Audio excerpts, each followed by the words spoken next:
Alright, this is old electronics fan, and this is my Jackson tube tester, and I was working on this radio that's hiding in the background here. And the radio works, but it doesn't work as well as it should. Looks like this tube, these two tubes, oh, this one was shorted. I think this one is shorted. But I've got a 12SK7 and a 12SK7 that are testing like this. There's my needle, it goes all the way over there. Now I know the filament is working this because the tube's hot. Usually you only see the needle do that if the filament is dead and that tube isn't working at all. And to make things more interesting, I have a tube in here that I tested with this tester, and it has a label on it saying good. And I put it in here, it does the exact same thing. And I've tested other tubes in the course of checking this radio out, and those tubes tested fine. So what could it be? Well, let's turn this off, unplug it so I don't forget. I'm going to get myself a very real chance. Alright,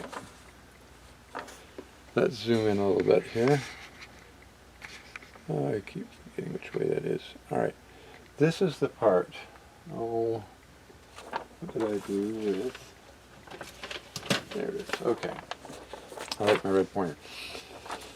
Okay. It's just a little piece of plastic I found somewhere. I don't know what it goes to. But I decided it shows up well in the video, and if I don't lose it, which I keep doing, then I'm good. Alright.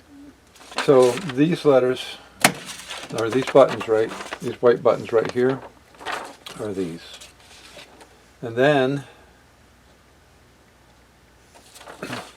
you've got these down here for circuit X, and I think that, no. Oh, alright, so this is filament. Alright, this is, oops, this is filament. This is the white buttons. Where are these guys?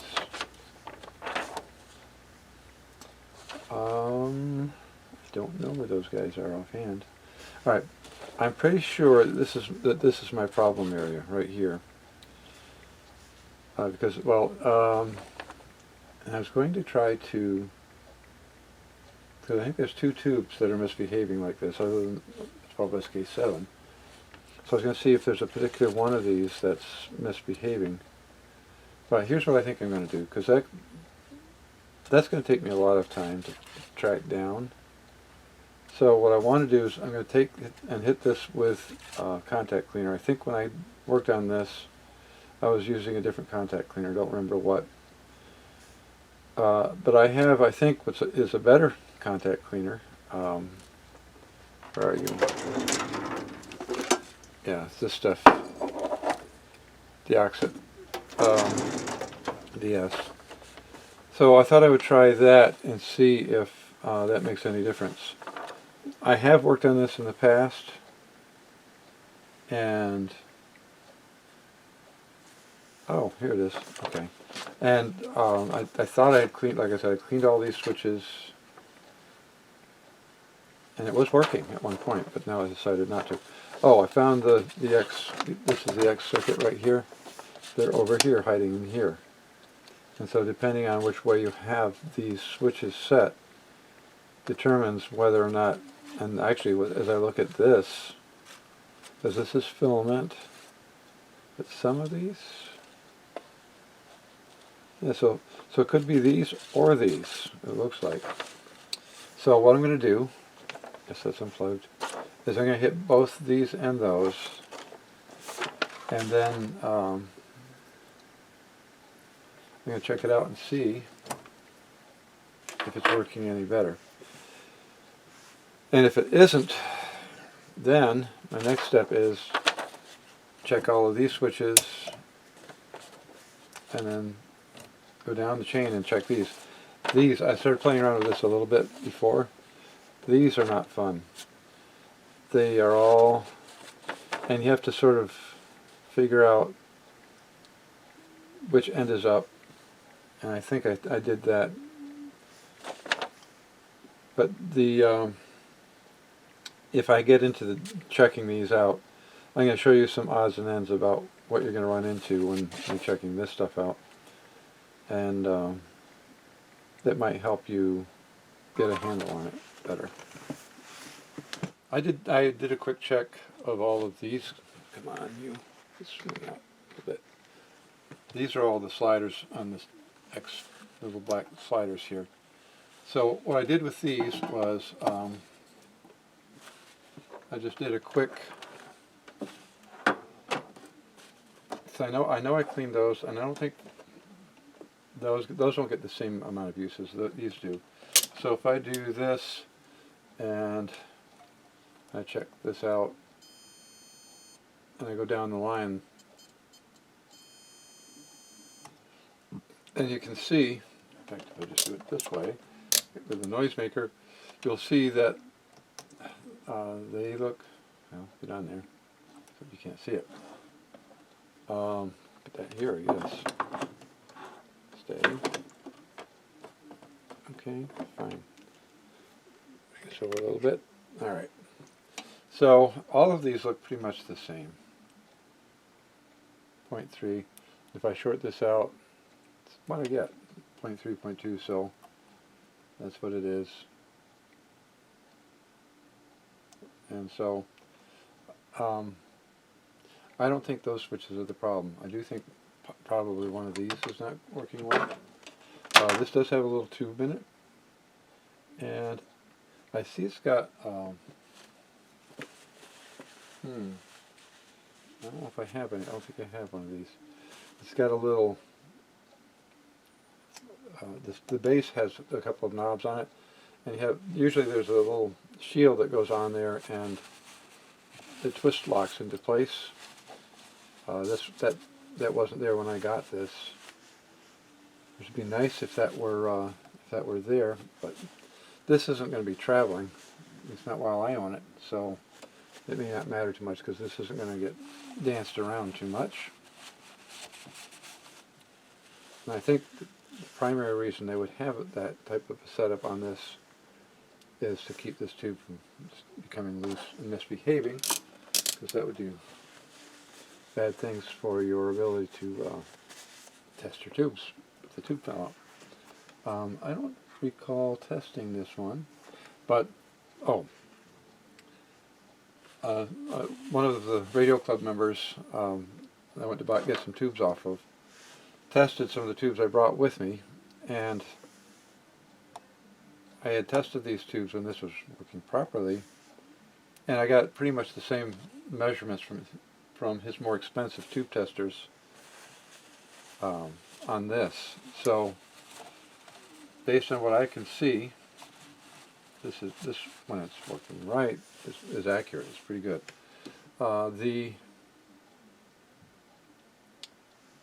There's some resistors, the capacitor that I changed, and well, I don't think I replaced that, but there's a resistor hiding behind here that I changed. There weren't a lot of components that I had to replace. The bulb was burnt out. I replaced that. Oh, this. Let me bring you up here for anybody who might run into this. I don't know if you can see. Yeah, I think you can now. You'll notice this area has a clear epoxy on it. And the reason it does is that this was weak because right here, I don't know if you can, I can never get you to see that. Let me see.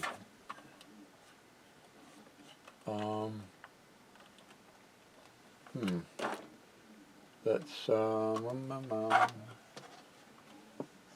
don't think this is going to help. It's probably just going to wash everything out. Well, let's try zooming in a little bit more. Yes. All right.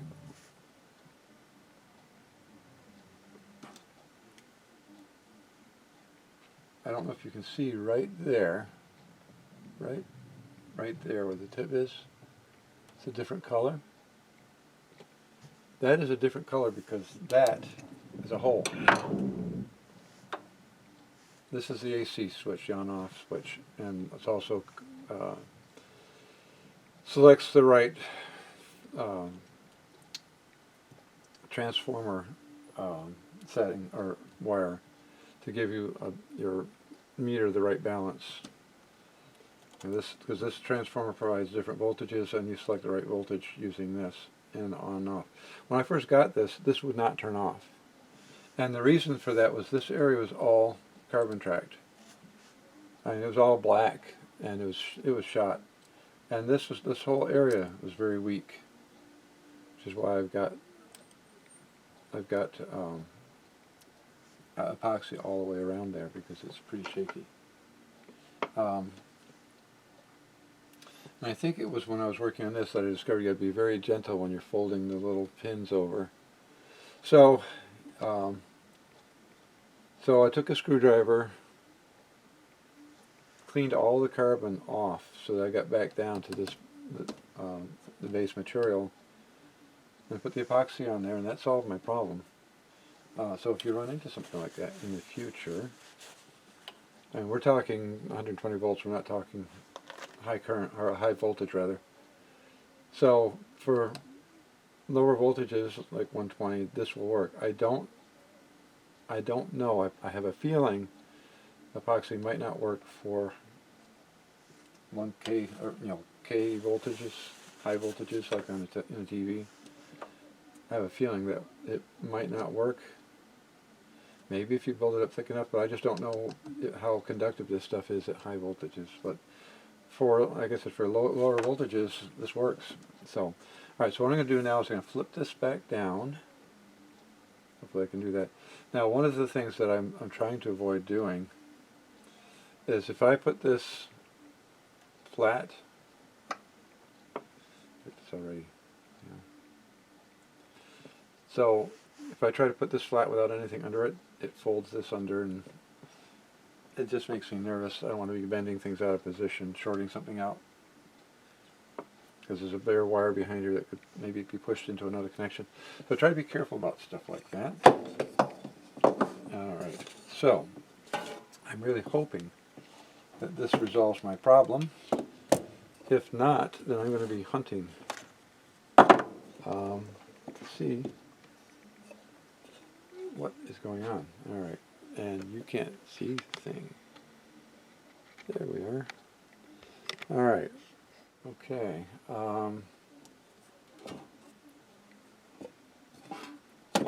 Yeah. Okay.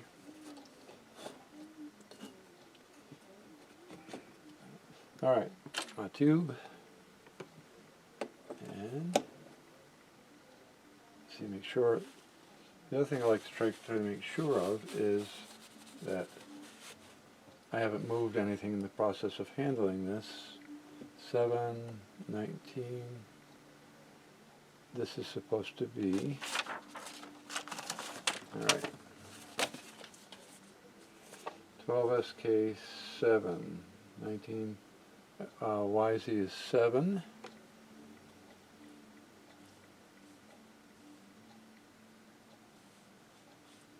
Oh, there are no buttons on X that are supposed to be up. Right? 12SK7. Okay.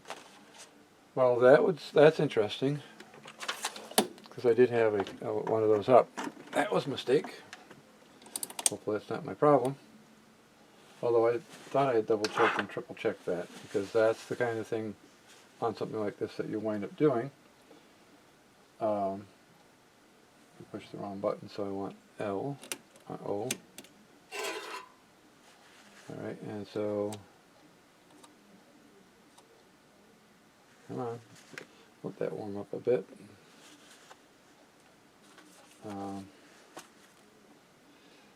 The key thing that I check, and I do not plug tubes in, I do not turn this thing on until I've verified the voltage for the filament, because that's a really good way to toast your tube. Oh, I kept I wanted to mention something when I was testing the other tubes. You know, I tap on them to see if they're shorted or not. If you're testing the 45 tubes, the output tube that are in older radios, don't tap them. They don't like it. It's not a good idea, so don't do that. Alright, so are we getting warm? Yes, we are. Alright, so these are all off, which is what this says they should be. 12SK. 19, yes. 7 is there, not in the X, and then this is LOS. Let's see what we got. And there we go. Well, you can't see. Alright, so it's up in the good range. So, let's see. There's a possibility, well, there's a very good possibility that my cleaning job on these, I think I used the radio, I was using the Radio Shack contact cleaner, and it does a decent job. And also, one of the things that I kind of thought I liked about it was it also leaves behind a little bit of lubrication for your controls, so they move more smoothly, and maybe they hold up better. But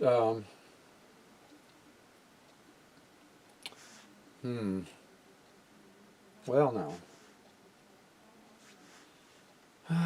well, I really hope that, let's see what this does. Yep. Well, oh, I hope that wasn't it. But as you can see, if you have that in the wrong spot, you get the wrong reading. And the reason for that is, let's go back to our circuit diagram.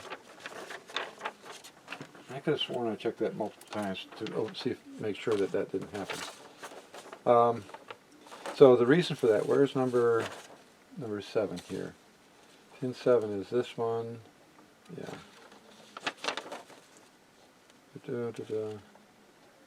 Okay. So with pin, so these switches here for on X, these are open or closed. That's all they do. You have pin 7 open. Let's see. Circuit switch. Yeah. Well, regardless, let's see. It's just for fun. This is 7. Goes down here. It's over here. Goes up to this one. Goes through that one. Goes over here. Goes up and goes through here. Goes through the filament circuit and up here to a tube pin. So, yeah. So it was disconnecting one of the pins on the tube, and I could find out what that is just for fun. I am curious to see 12SK7. Maybe I was really tired when I was doing this. This is crazy. But I'm going to post it anyway so that if somebody else runs into something crazy like this. So pin 7, oh, that's weird. This is an 8-pin tube. Alright, so trace the little line. There's the green wire, goes there. Pin 8. Oh, okay. Well, alright. That explains a lot. 12SK7, pin 8. That's the plate. Disconnect the plate, and you'll get exactly what I was getting. Nada. Well, I don't know. Let me just go back here. The only thing I can think of, let me just zoom in again a little bit so that you can read what I'm reading, hopefully. 12SK7 is right there. 12.6. This means the X has nothing selected. 19.7 has to do with that. Is there a possibility that I was setting this to 7 because I saw it there? If that were the case, I'd have to be really, really tired. Okay. well, since I cleaned the switches, which isn't a bad thing, maybe that was it. I don't know. But all right, so well, why don't I just put the other 12SK7 in there?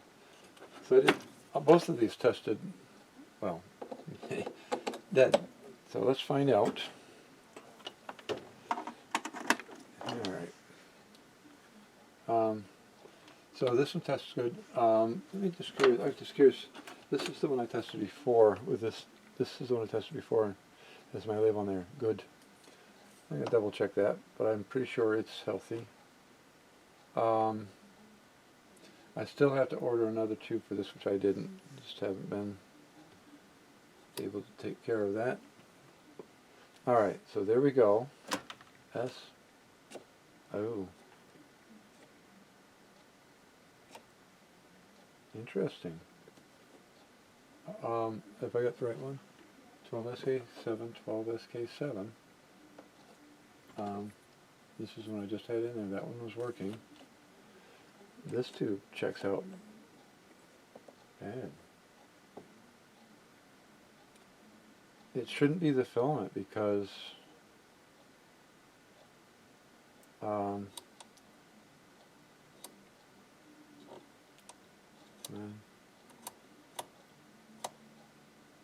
it shouldn't be the filament because this radio was playing with this tube in it, I think. Let me back you out a bit because you're not seeing much, are you? I don't know. That's interesting. That's acting as though it isn't warming up. Well, is it? Maybe it is. Well, let's check this one then. Put this one back in there. Okay. Of course, there's the other possibility, which I haven't looked at, is that that socket could be unhealthy. But I don't know.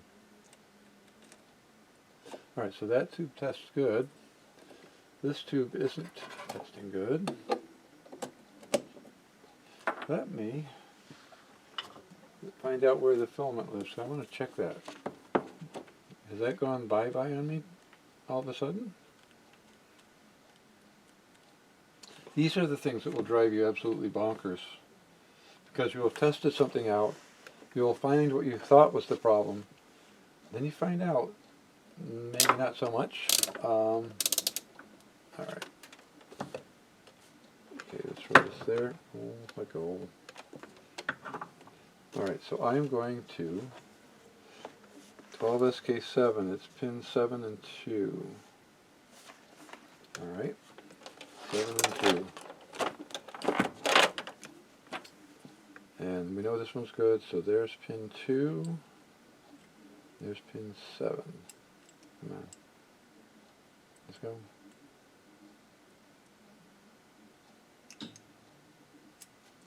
Yeah.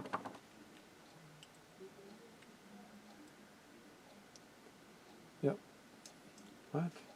I use my other meter. What is going on here? My other one's auto-ranging, so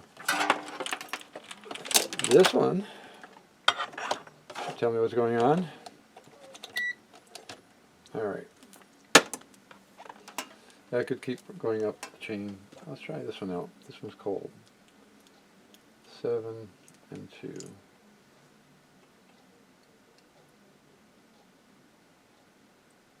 Now it says 11 ohms. Okay.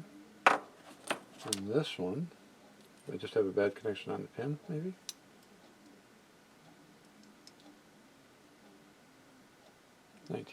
Okay. This one's a bit warmer. This one says dead, dud. It's warm.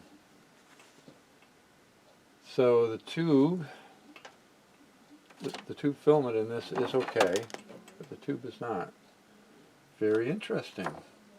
So this one's warm. Let's check this one out. See if this one's okay. One of the reasons why I got into testing these tubes was because the radio it just doesn't have the volume it should have.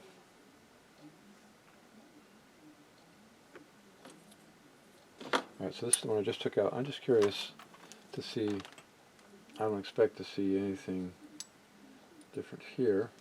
Let's see. 37 ohms. Interesting. Let's check this one out again. 7 and 2. 15. That one's in there, so what do we got here? And that one's really good. Well now, that's interesting. So it looks like I may have shot myself in the foot a little bit.